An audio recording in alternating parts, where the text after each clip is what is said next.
Good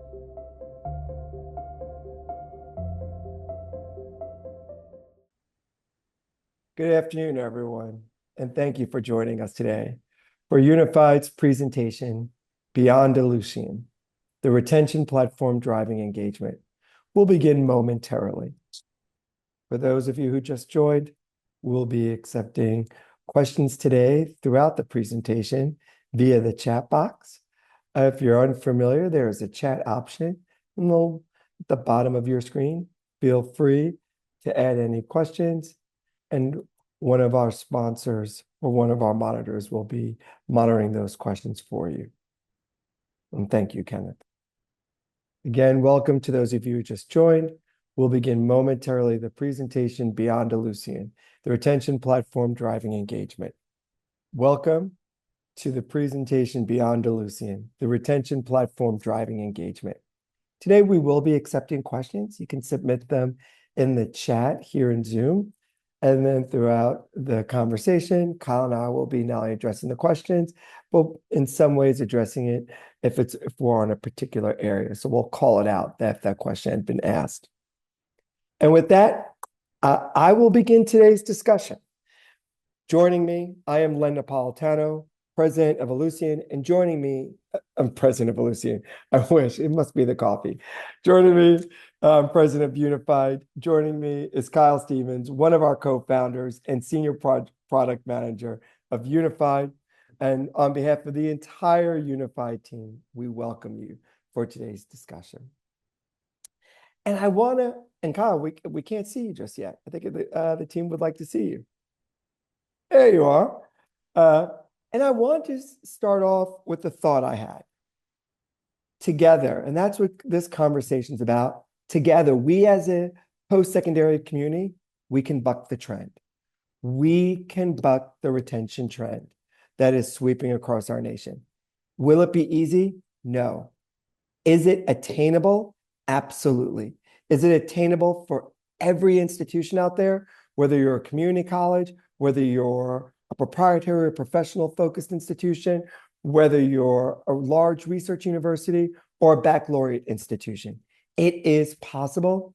And today we're going to talk about why we believe that's possible and the things that we believe are in our grasps as institutional leaders to drive retention, whether it's 3%, 4%, or even 5% year over year. As we think about today's conversation, I'd like for you to think about this. The knowledge is there for us. In fact, some of us are already incorporating the best practices that the leader researchers has proven to say, if you do this, you can be successful. And you know what? We can be successful regardless of the challenges we're all facing. Our success coach-student ratio, legacy systems, or legacy rules within our systems, perhaps as we think about our Ellucian stack, we've had it for some of us for decades, and it works really well. And now we've added all these other applications, and inevitably we have disparate systems.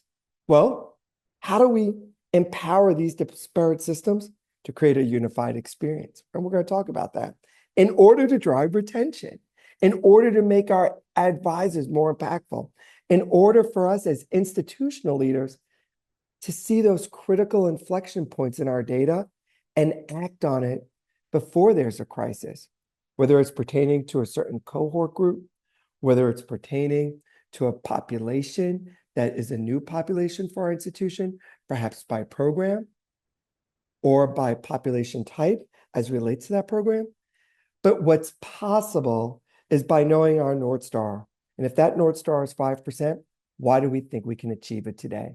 Or at least begin a conversation that leads to maybe reassessing our strategy, our positions, our tactics, in order for our institution to benefit from hopefully the knowledge we're going to share with you. Whether it's reimagining your success coaches and thinking about those success coaches as, when you think about the research that was done by Tinto, when you think about complex models, what should be measured and how, from behavioral to economical to educational, and what is that intersection based upon programs? We'll talk about that. And something that Braxton highlights in his research but something that we can make attainable. I share all of this because what's important under all of this is to say, why are we so passionate at Unified? Because we were founded out of post-secondary. Over a decade ago, 12 institutions came together in partnership with Unified to say, we can create a better and more powerful student experience. And with over 100 institutions using Unified today, influencing millions of students and users, Unified's gone to the next level with its partners to say, we have to create one platform that ties the thread through that needle from the journey of the learner and the staff member. But today we're talking about the learner, to those engagements that they're having, to how those engagements relate to retention initiatives, and not only retention initiatives, but the operations of our campus. We do so at Unified with one platform. And that platform has two modules we're going to show you today. And those two modules are an engagement module and a retention module that work in concert with one another, built on one platform with AI. But there are going to be some things I want to highlight and some differentiators for you to understand and why we did this, because it was based upon research. One, as we're thinking about a part-time program, students feel disconnected, right? They might be taking 4 courses here. They were an on-prem student. Now they're an online student. How do we make them feel connected? I have a financial aid. I have Parchment for my registrar. I have all these other applications I'm using. Well, you know what? We realized we have to create an environment where all those applications can work together, but that data goes into one environment. And the student has that digital front door to engage. That's unique. That was based on research. AI and the impact of AI to be able to summarize the models and provide triggers to our advisors. That's unique to retention. And that's Braxton through and through. For some of you out there who, like me, have pursued, a degree in policy and administration, you understand why these names are so important. It's research that's proven. And so we're excited today to not only demonstrate that research, but that research as it relates to the Ellucian stack. So before I turn it over to Kyle, I do want to call out a few areas. That role-based experience, whether for a student or advisor, it's personalized, and it should be, right? What do I experience and why? Start thinking, where are those areas I can maybe personalize? Not everything should be personalized, but the what and the why that's going to drive the results. When you think about that application integration, how do I still make it a seamless 1 click, not 5 clicks? But why is it important to make it 1 click? And we'll talk about those data points and how we interact with that information. And then lastly, as you think about the role of AI plays, not only from engagement and making the engagement more powerful on the information that we provide to the student, how do we make AI more powerful for our advisors and the information we provide? One thesis shared by 2 populations. That's hopefully the power of Unified. That's hopefully the power when our community comes together to be better, and that's our foundation. And with that, I turn it over to Kyle. All right. Thank you so much. If you want to stop sharing, I'll pick it up. There we go. All right. Perfect. Let me know once you can see my screen. It looks great, by the way. All right. Perfect. All right. So, right, as we mentioned, this platform has 2 separate two modules that are available within the platform.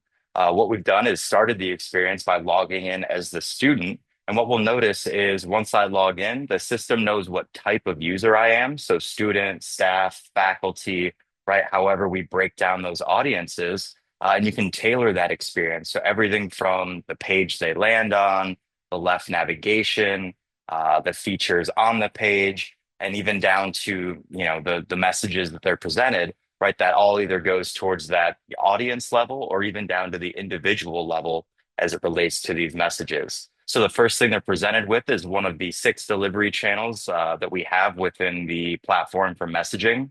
So this extends out to push notifications, SMS, emails, right? These pop-up notifications. We can also do a banner at the top of the page, right? So the user can see it, across the platform. Right, but this one is alerting me to go ahead and upload my income verification documents. This is coming from our retention module. So, as part of an intervention plan that I was assigned through the AI models that we'll get into, right, one of the steps is for me to upload this information to the system. Messages can also get into the system via our backend API. So, connecting to things like, Banner or, Canvas, the different learning management systems, right, to deliver messages into the platform. And finally, we can just manually, right, draft messages, pick an audience, upload a list of users, right? Plenty of different ways to pick that out, right? So users go in, right after they receive that notification, they can go to their tasks and really quickly upload, right, their income verification document. So as long as I have that easily on hand, right, I can go in, mark this item completed, because maybe sometimes you need multiple documents. But right, we went ahead and submitted our income verification after receiving that, call to action within the platform. So right, this is kind of the student front door landing page. So banners for calls to action, different messages the user can review, easy access to their single sign-ons, right? And any other applets and widgets that we want to add to the page. So maybe the student schedule, right? Right now it's summertime, so I don't have anything on my schedule. But right, having these items available for us. One of the main areas, so we'll get into messaging, we'll finish that in just a moment. But right, being able to leverage the different widgets and applications within the student platform to create really power-packed pages. So instead of, experience where it's all single tiled and mainly links out to other things, right, this financial aid hub can show me my advisor's information, show me information about my requirements for the current semester, whether they've been completed or not, and show me the financial aid announcements, right? So all within one page, I'm able to see information from multiple systems in a consolidated space instead of having to know, oh, my financial aid advisor details are, somewhere and my other information lives somewhere else. Being able to consolidate this along with those announcements, we think is a benefit. And we have about 15 different widgets for Banner. We have them for, Colleague, the different learning management systems, Gmail, O365, right? So you can build these into the different pages to create that great student experience.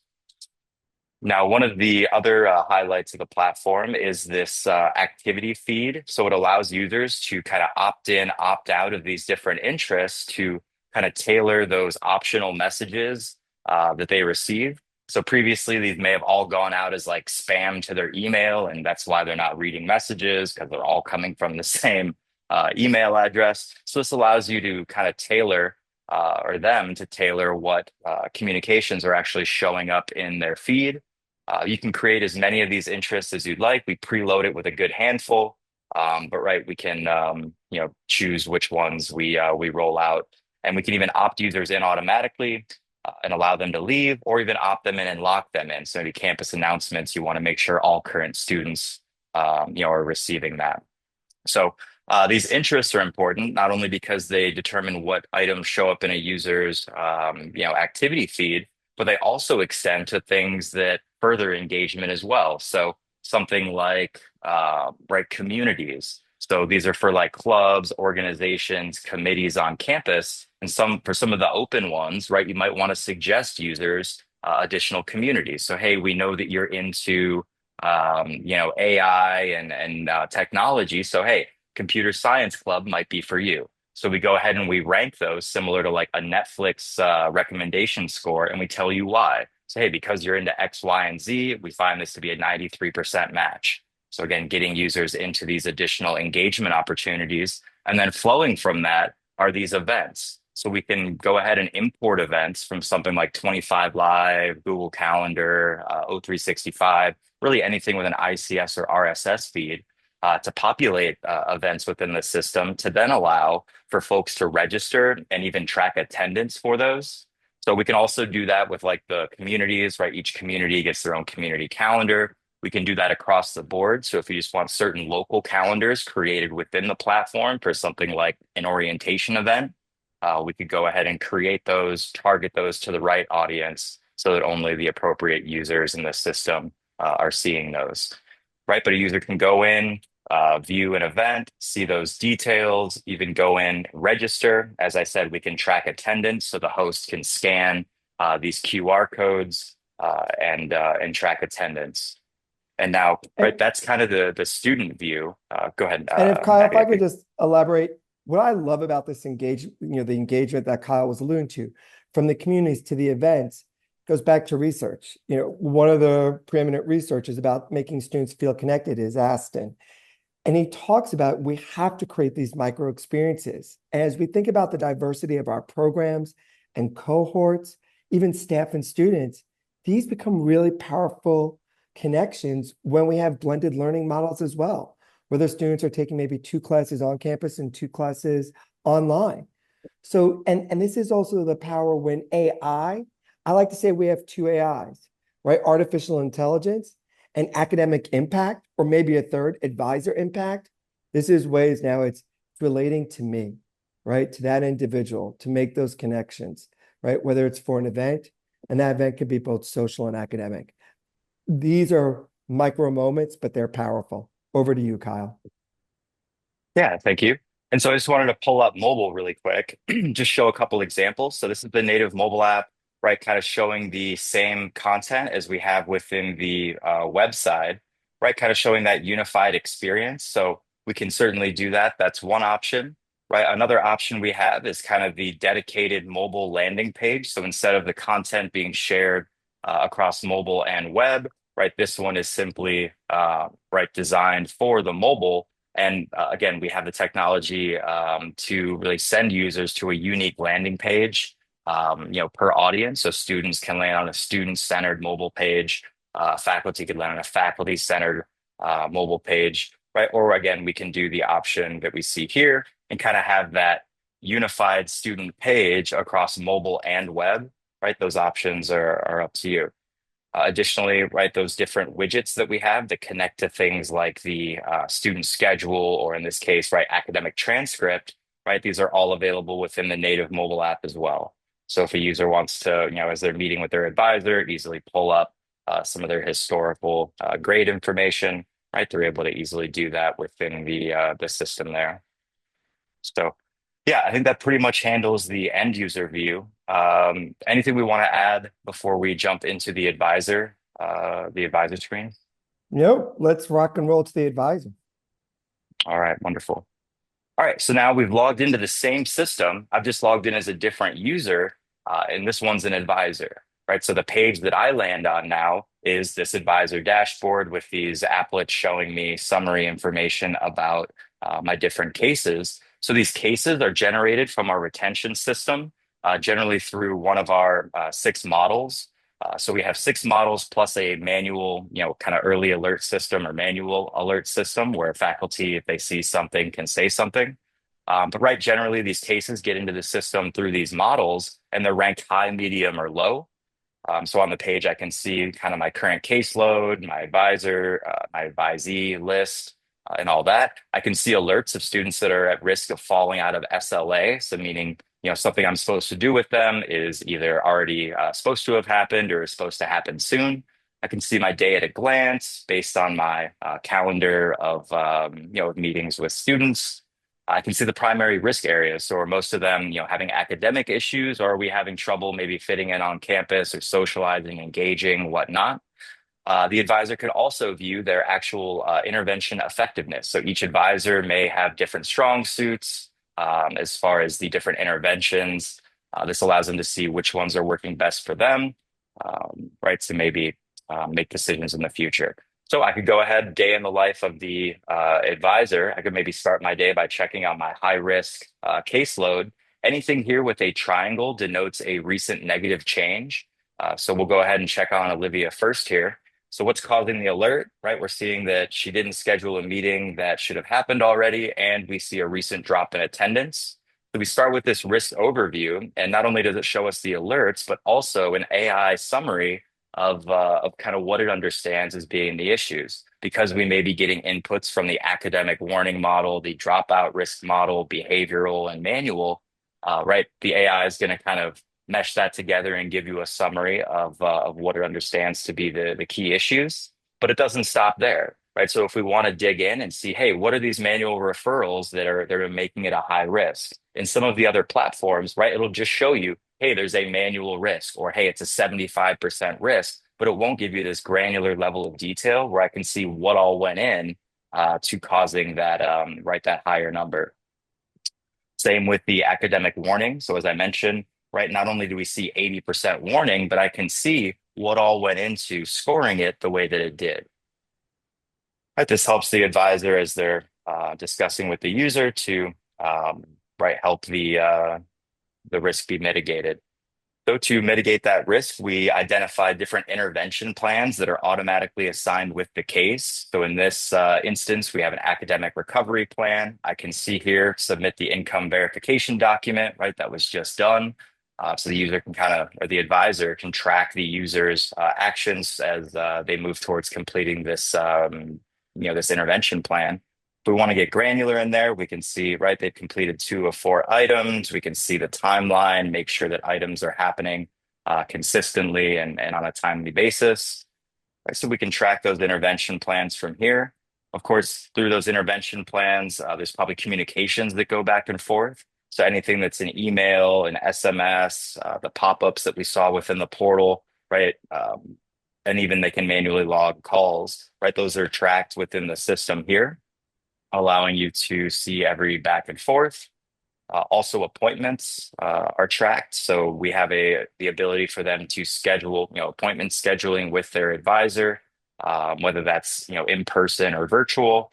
As a part of those meetings, you might be exchanging different attachments. You might have notes that you're making, right? Those are all tracked within this appointments section, and then also flow into this creator notes area. So any notes made during an appointment or any ad hoc notes made are going to be tracked here in this section. So this gives a pretty good snapshot of the case, what's wrong, how we're fixing it, the communications and appointments that are going on, and then any other notes that are required. But this might not tell the entire story, right? So in this case, we're going to go in and see, wait, I heard the attendance was a problem. Let's see, is it one course? Is it every course? Right? So the instructor advisor can go in and see the academic information here. So if they see the term performance, right, it looks like the attendance is really just a struggle in, comms 210, public speaking. And so, right, maybe it's an issue with the timing or the building, the location, the professor, right? There could be some issue here and it's impacting grades. So not only is it low attendance, but right, the grade is substantially lower in this course than right the other two that Olivia is taking. So it helps you to understand that information. We can also, if authorized, gaze the engagement information. So, right, is this person viewing those activity posts? Are they liking, commenting, joining different communities? Right, are they a part of the digital campus here? And then we can also look at financial. Right, any of these things could go into a user. Slipping into a negative status. Maybe cost of attendance is way higher than the aid being received. Might want to suggest different grants, scholarship opportunities, et cetera, to help the user fill that gap. Lastly, here from the advisor side, we can see what it looks like for somebody to manually create an alert. So we can authorize anyone on campus that should to be able to do this. So faculty, staff, right, whoever should be able to raise these manual alerts. We're able to allow them an opportunity to create an alert, give a reason, add notes, and that goes into the system and is calculated along with those other metrics that we look at. So that's pretty much it from the advisor view. Nappy, anything before we dive into director? I just wanted to highlight, that's the power of the application integration. And that's, the power when you tie in engagement and applications and a personalized engagement experience, the results are our advisors can have a greater impact and do so. Why is that? Well, how the alerts, as from triggers to then the AI and the summary, especially as we think about how busy they are. It is a combination of all those things, I think, is what generates the results that we're all trying to see, which is if our advisors are more impactful, are we then able to drive retention 2, 3, 4, 5% improvement as an aggregate year over year, and then by cohorts or by advisors? So with that, I'll turn it over to Kyle. So what would a director experience? Yeah, absolutely. And so just taking one step back, right, instead of logging in as the advisor, while the view looks very similar, right, this view is kind of the, if we were 10,000 feet up before, right, we're 30,000 feet up, we're cruising now. So instead of seeing 400 advisees, right, I'm seeing the full 1,800 that are enrolled. I can see the total number of high, medium, low risk, right, cases that are visible here. So at this point, the alerts are now alerting me about my advisors that aren't completing certain items on time. If I want to dig deeper into this, I can see my poor performing, high performing advisors, see their caseload versus success rate, right? See average response time. Right, so all these items can be on the landing page for the director. If we want, we can take a deeper look into the analytics. So some of these may look familiar to what we saw before, right? But these could also be on the landing page if we chose, right? But being able to see things like risk distribution. Again, where is the issue coming from? Is, engagement the only issue, or is academic performance maybe the only issue? Probably not. So this helps you to understand and maybe help staffing or model your intervention plans based on that risk distribution. We can also give AI suggestions on how to handle the issues that it's finding. Deeper dives into student success. So as we mentioned earlier, caseload versus success performance versus, best intervention for each advisor, right? Those different things are available not only there, but here as well. So average response time, pressing rate, and all that good stuff. Last is communication. So we're able to track on a, kind of a zoomed in level each communication that went out to Olivia. But now as the director, I want to just make sure that, messages are going out, right? If this should be 3,000 and it's two, right? There's probably an issue that I need to follow up on. So this allows us to just kind of see important information at a glance. Right, so those are those analytics, just making sure that everything is happening the way that we expect it to. All that information is exportable through our reporting model as well, our reporting module. Now we're looking at the different models. So as we mentioned, there's six current models that we have. Each one can be turned on or off based on the requirements at the institution. And also, we can view the details and even kind of tweak each model to fit your institution even better. So we've trained these up on information from dozens of institutions, and so right, they should kind of have a good head start or a good base. But again, each school is going to be a little bit different. There may be certain metrics that may not be important for an online only school or for a residence hall focused campus, right? So we allow you to go ahead and turn on and off some of these inputs to the model, as well as go ahead and set your thresholds for scoring. So as I mentioned, a case is created anytime a user hits a low, medium, or high ranking in one of these models, but it allows you to set what low is, right? So low could be 55%, right? Medium could be, 55 to 75, high above that, right? So each one can be tweaked based on what's required at the institution. And then what's really helpful is being able to simulate the results. So instead of just making those changes, hitting the button and crossing your fingers that you didn't just create a couple thousand cases for your already overloaded advisors, right? This allows you to see the simulated results on how this will impact, right, the information that it already has. So, right, high, medium, and low risk cases that would flow out of these changes. It allows you to see kind of what would happen there. So yeah, I think that's at least as fast as I can make the director view. Obviously, we can kind of create and modify the different intervention plans. We can manually change advisors and all that good stuff. But yeah, Nappy, let's see if there's any questions, I guess. Great. And while we're just going to the questions, I just want to also close with a few thoughts, if I can share my screen.